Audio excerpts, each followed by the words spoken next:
টেকসই সংস্কারের জন্যই দ্রুত নির্বাচন প্রয়োজন। অধ্যাদেশ বা রেফারেন্ডামের মাধ্যমে অন্তর্বর্তী সরকার সংস্কারের উদ্যোগ নিলে তা হবে জোড়াতালির সংস্কার, যেখানে আশঙ্কা থাকবে ফ্যাসিবাদ পুনরুত্থানের। এমন মন্তব্য করে রাজনৈতিক বিশ্লেষকরা বলছেন, নির্বাচন পিছিয়ে গেলে সংস্কার প্রক্রিয়াও পিছিয়ে যাবে। শাহ আলী জয় জানাচ্ছেন বিস্তারিত। ফেব্রুয়ারিতে নির্বাচন হবে না। যদি ফেব্রুয়ারিতে নির্বাচন হয়, আমার যে ভাইয়েরা শহীদ হয়েছিল, রক্ত দিয়েছিল সংস্কারের জন্য, তাহলে কবরে গিয়ে তার লাশটা ফেরত দিতে হবে এই সরকারকে। গণ অভ্যুত্থান থেকে উঠে আসা দল এনসিপির নেতা নাসির উদ্দিন পাটোয়ারির এমন বক্তব্যে নতুন বিতর্কে দেশের রাজনীতি, সাথে জুলাই সনদে কোনো ছাড় নয়। দলটির আহ্বায়ক নাহিদ ইসলামের এমন হুঁশিয়ারি নির্বাচন নিয়ে তৈরি করেছে নতুন সংশয়। জুলাই সনদে আমরা এক বিন্দু পরিমাণ ছাড় দিব না।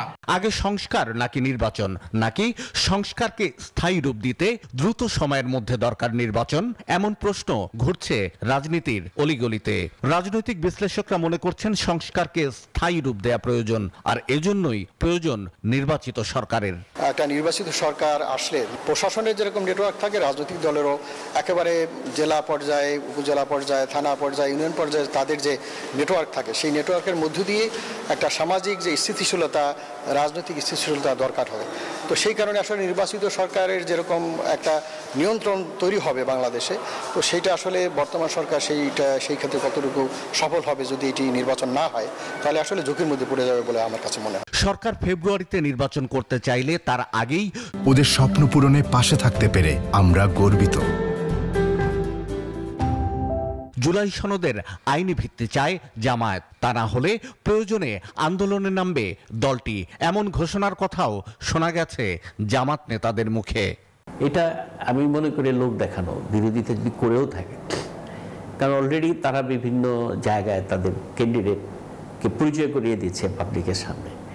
কারণ তারা, আমার মনে হয় না যে এই নির্বাচন তারা বয়কট করবে, এটা আমি কোনো কোশ্চিনকালেও মনে করি না আর কি।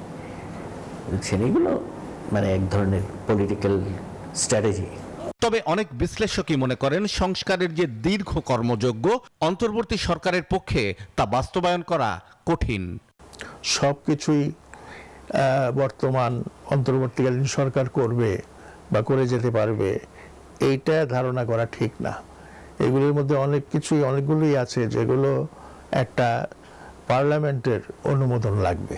এইভাবে জোড়াতালি দিয়ে কিছু করলে সেটা বরং ফ্যাসিবাদের প্রত্যাবর্তনকে পরোক্ষভাবে সহায়তা করা হবে। তাহলে কি নির্বাচনের আগেই জুলাই সনদের আইনি ভিত্তি দিচ্ছে সরকার, নাকি তা রেখে দেয়া হচ্ছে আগামী নির্বাচিত সরকারের জন্য?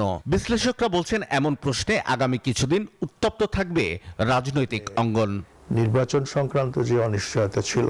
শাহ আলী জয়, নিউজ 24, ঢাকা।